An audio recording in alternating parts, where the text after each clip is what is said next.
Hello everyone and welcome to Level Up. My name is Chase. I'm a business development manager here at Rodan & Fields and the home office team in San Francisco, and I'm so excited to work with all of you over the next 12 weeks.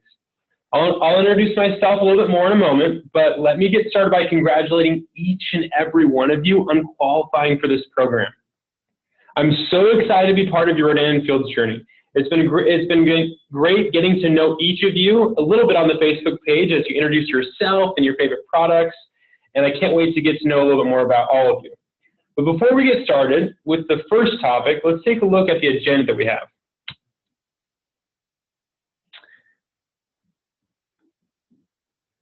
And there it is. First, we'll give you a bit of background on the Level Up program and the logistics behind it. Then we'll dive into today's topic, your why. We'll talk about discovering your why, the power of why, and visualizing your why. Finally, we'll close with a call by explaining your weekly activity and sharing your first challenges. So, what is Level Up? Level Up is a 12-week virtual training course to help you to build depth within your business. We'll focus on different topics every single week where you'll learn from myself, other subject matter experts at our home office here in San Francisco, as well as leaders in the field. The ultimate goal for everyone on this call is to build sustainable depth within your business by growing and developing your team.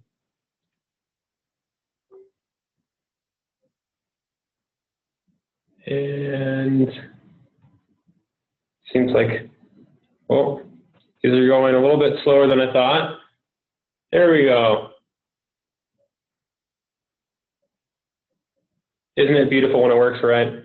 Okay. Now, some of the logistics for this course. So on June 8th, which is today, through August 24th, we'll have a call every single Thursday for the next 12 weeks. The live calls will be at 9:30 a.m. Pacific Standard Time. If you can't make these calls live, we'll have recordings that will be shared on the calls tab on your Level Up website for this specific class. We have a website that will house leaderboards, call information, and all other course information to help you to be successful throughout this series. And then we have a Facebook group where you'll get messaging, you'll discuss with other people, you'll learn from each other, and you'll also share activities and challenges throughout the 12 weeks. If you have any questions you can't find answers to, either on the website or through our FAQs document, please email us at levelup@rodanandfields.com, and either myself or someone else on the team will get back to you.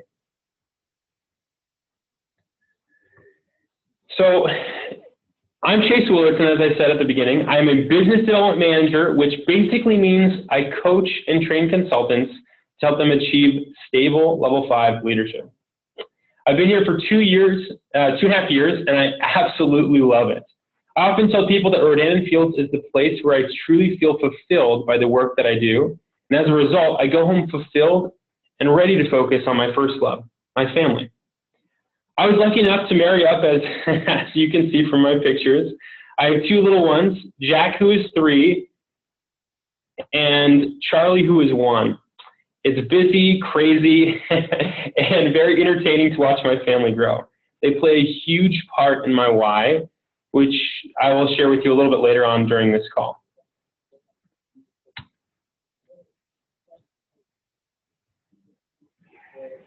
Now, we start with the why for a very interesting reason. And you may have heard it at Business Redefined training before. The reason that we actually start with the why is because there's a difference between the science of achievement and the art of fulfillment. Now, the science of achievement, you can teach people how to be successful in anything in life. Success leaves clues. If you walk through the grocery checkout line, you can see magazines of tons of people who have found success in all different industries, careers, but are all of them fulfilled? You can teach people how to be successful, but the art of fulfillment is a little bit different.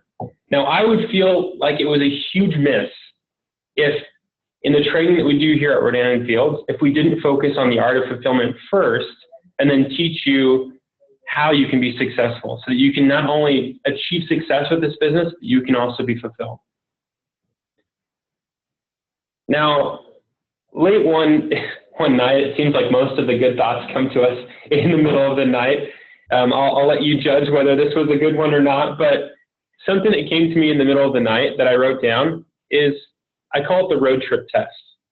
And basically what it is there's three different parts to it, to understanding the why and digging deeper into the why. The first is the what.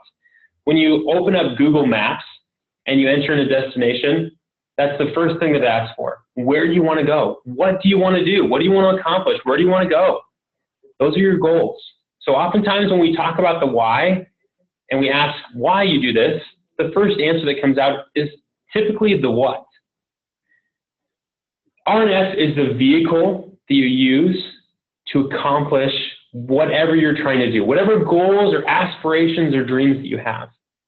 Now the why is the fuel. The why is the fuel that gets you up in the morning. It's the thing that motivates you. It's the thing that drives you. It's the thing that when everything goes dead wrong, it's what you turn to get inspiration, to get motivation, to change behavior, and to stretch yourself to achieve results that you couldn't even imagine before. Now, truthfully, I know that this call is not about me. It's all about you. But I first wanted to share my why with you for a couple of reasons. First, I want to lead by example. Discovering and sharing your why requires you to be vulnerable and to dig deep. And that fuel that I'm talking about is not something you just pull up to a gas station and fill your car up with.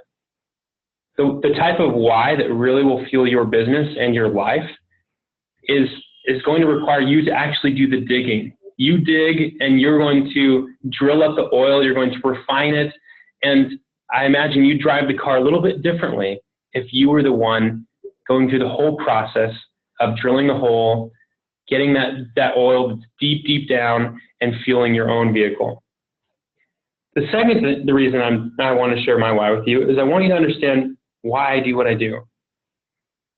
Please know that I'm passionate about this job and that I always want to be a resource to you on your path to success. So never hesitate to send me a Facebook message, run something by me, or ask for help. With that being said, I'm going to share two stories with you that I've actually never shared before virtually. So I'm going to turn on my video so that you can see me. Let's see here.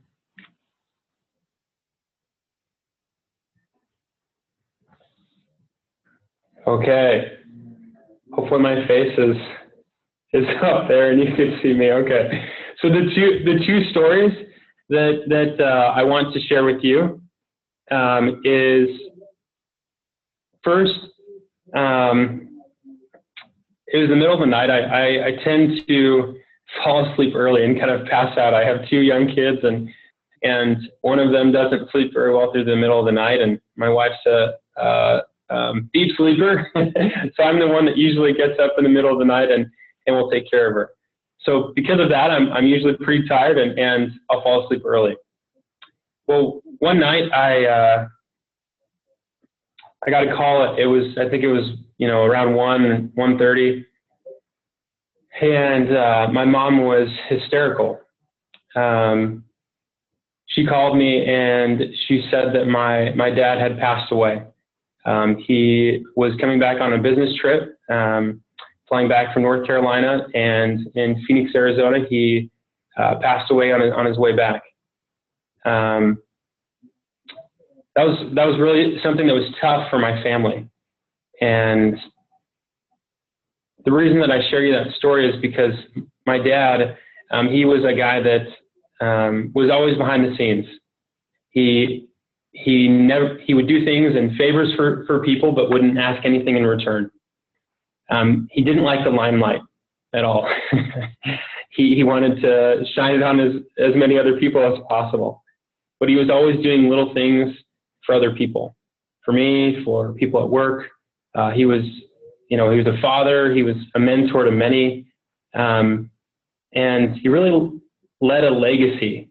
He taught me what a legacy really was. He was more competitive with himself than anybody else. At my dad's funeral, there were over 700 people that showed up to his funeral.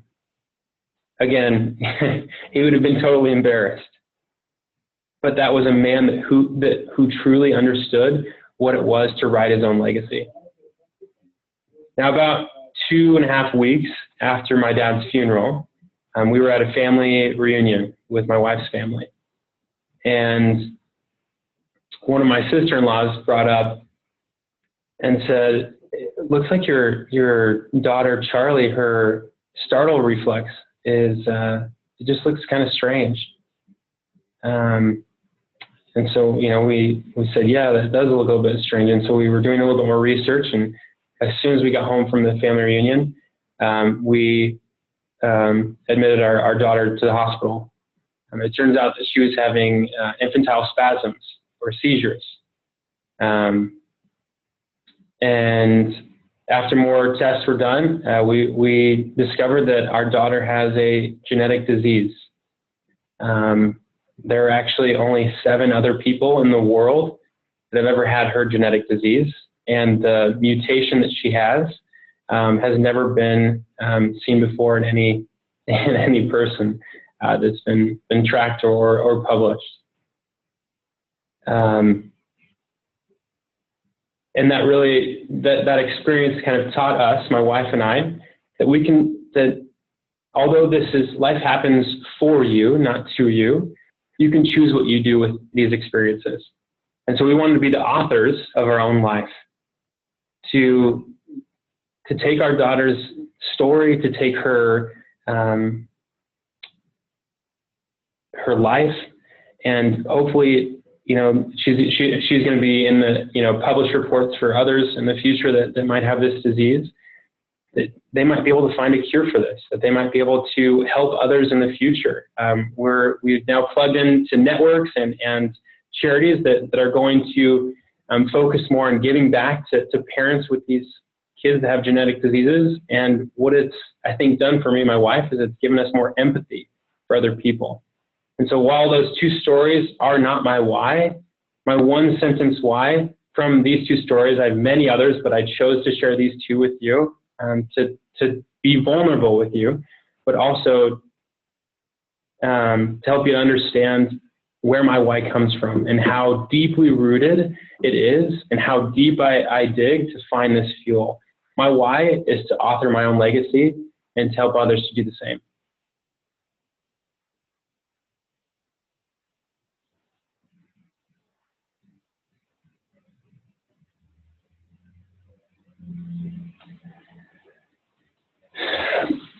It was the end of the 19th century, and the new technology was the airplane. One of the most qualified men in the field was Samuel Pierpont Langley. He was an astronomer, secretary of the Smithsonian Institution, assistant in the Harvard College Observatory, professor of mathematics at United States Naval Academy. He was very well connected. He was also extremely well funded. He assembled a team with the best minds of the time. But there was a problem. Langley had a huge goal, but wanted to be the first. He wanted to be rich and famous. That was what motivated him. A few hundred miles away in Dayton, Ohio, Orville and Wilbur Wright also had the same idea that they were trying to build this flying machine. They did not seem to have what you would call the recipe for success. They had no funding, no high-level connections, no college education, and no previous success that would make anyone think that they were going to do it, first of all. What they did have right, besides their name, is that they knew why they were doing it. They believed that if they could figure out this flying machine, it would change the world. They imagined the benefits to everyone else if they were successful. Langley wanted to be like Alexander Graham Bell. He wanted the fame for the achievement, but he did not have the right passion for flight. Don't get me wrong, the Wright brothers failed many times. Enough for most people to give up, but that was not them. There's a saying that the Wright brothers would take 5 sets of parts with them because they knew that's how many times they were likely to fail before coming home for that day. Their why even inspired their community to support them. So it happened. On December 17, 1903, on Kitty Hawk in North Carolina, the Wright brothers took to the sky. They flew for 59 seconds at an altitude of 120 feet at the speed of a jog. Even though this was a remarkable achievement, the New York Times was not there to cover the story. They were not driven by fame and glory, but something much greater. They understood the true significance to the world. What Langley and the Wright brothers were trying to create was actually the same thing. Both were building the same product. They were both motivated, had strong work ethic, and scientific minds. The Wright brothers, inspired by what this could mean for the world, they started with why, while Langley was focused on the what. A short time after Langley heard that they took to flight, he quit.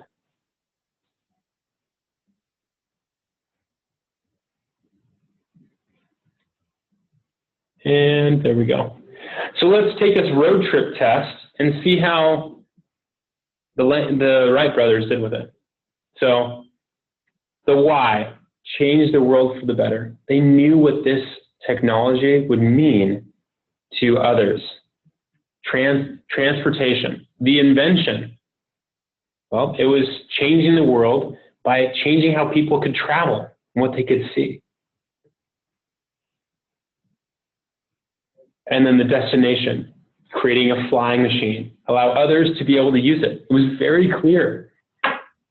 And you can see that with that example, how powerful it is to have that clarity around what you want to do, the vehicle you're going to use to do it, and why you're doing it.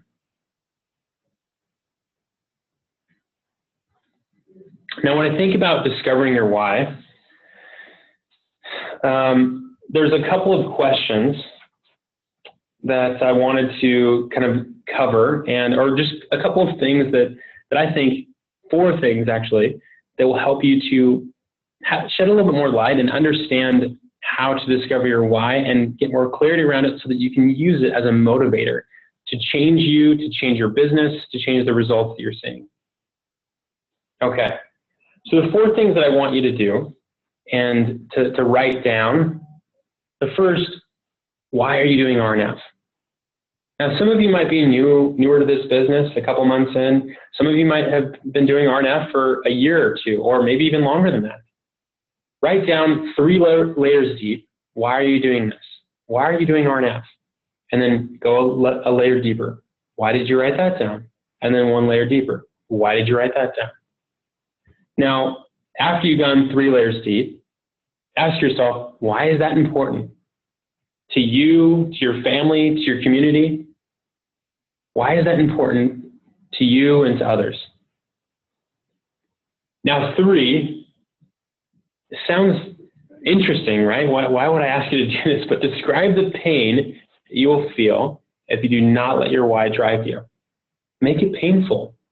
Now, the 2 experiences that I shared with you are very personal to me. And they're actually quite painful experiences.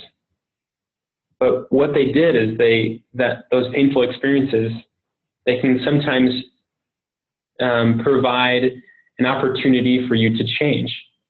They can show you that although while that might be a painful experience, staying in that and making that and letting that be the status quo is worse than changing and becoming something bigger, better, and greater than you already are. So making sure that it's painful enough that you don't want to not let it drive you. Now, ambition can keep you going, but I think sometimes one of the greatest kickstarters and one of the greatest fire starters for your why is finding the pain behind certain experiences that shape us into the people that we are today. Now, you'll notice there's 2 threes. The 4th thing is describe the person that you will be in 5 years as you let your why drive you. Describe the way that you carry yourself, that you'll carry yourself. Describe the experiences that you're going to be creating for yourself and for other people. Describe the ways that you're going to give back, the ways that you're going to influence other people.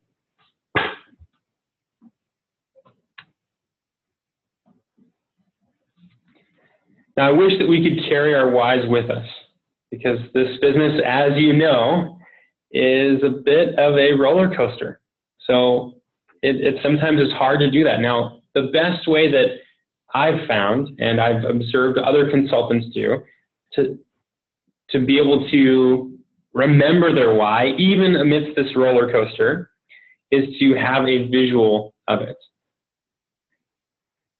Now, as you continue to dig deep and discover your why, you'll realize that it's very similar to a puzzle. The more that you do, motivated by your why, the more clear that picture becomes of what your why really is. So think about what that could be. When you need to see it, where do you need to see it, and what you want it to do, what you want it to inspire you to do. For example, maybe you work your business from 8 to 10 every morning, and your why is focused on your family. You could leave a picture of your kids on your bathroom mirror so that as you get ready to take on the day, you're reminded of why you started your business.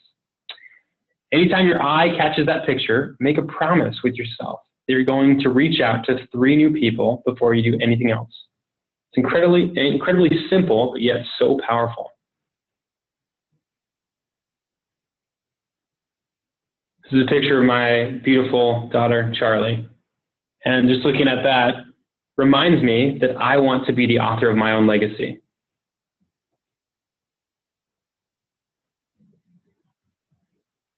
Okay, now one of my favorite parts about Level Up is that we help you to build upon the habits that you've already created, enhance them so that you can see the results that you're looking for, right? That science of achievement. Now, one of the ways that we're able to do that is that we actually have highlighted business building activities that have been effective for many consultants before you and will be effective for many consultants after you.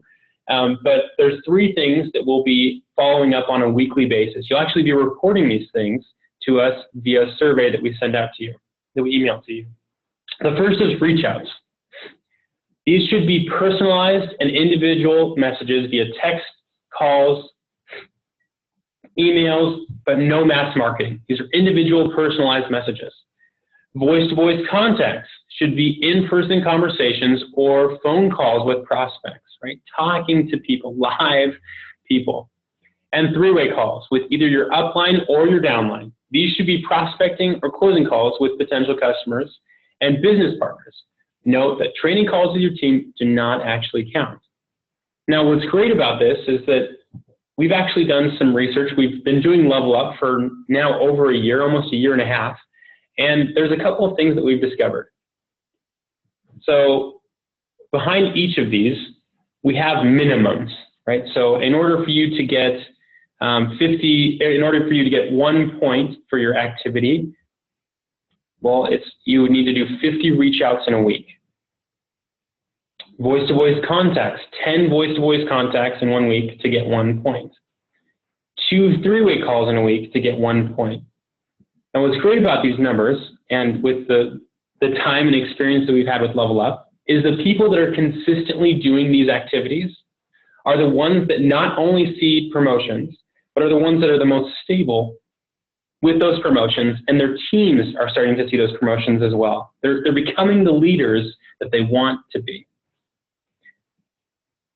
Now, each of these categories max out at 1 point. Now, you can do more than 50 reach outs. You can do more than 10 voice-to-voice contacts and more than 2 3-way calls in a week. But the minimum or the threshold is 50 reach outs, 10 voice-to-voice, and 2 3-way calls. Now, in addition to those weekly activities, every single week, we want you to apply the topic that we're training on, both personally and with your teams. So we're going to have personal challenges and team challenges to help you to apply it personally, and then also to train your teams so that you can continue to be the leaders that we know that you're going to be, the future leaders of RNF. Okay, so the first personal challenges, discover and write down your 1-sentence why. So going through those 4 things, those 4 questions, discover what your why really is. Write down that 1-sentence why.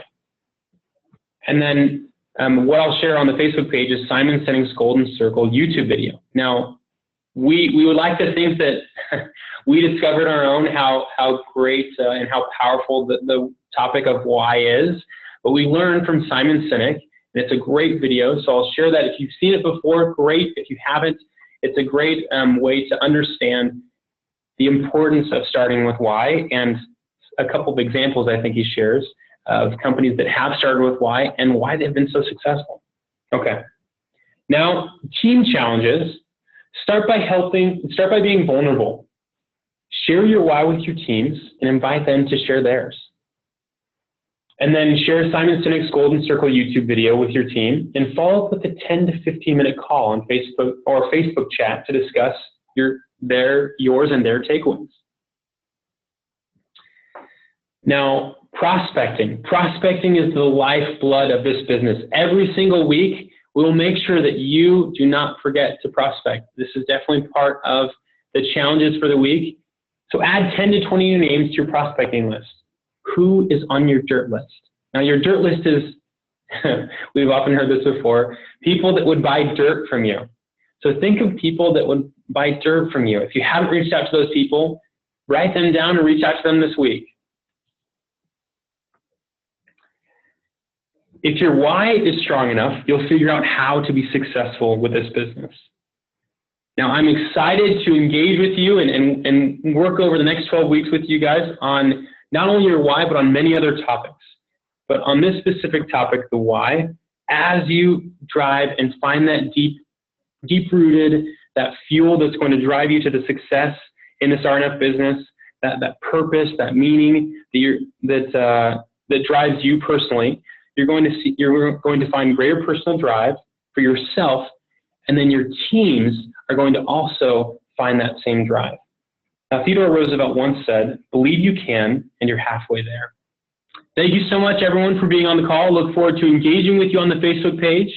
And thanks, everyone. Have a great week. Goodbye.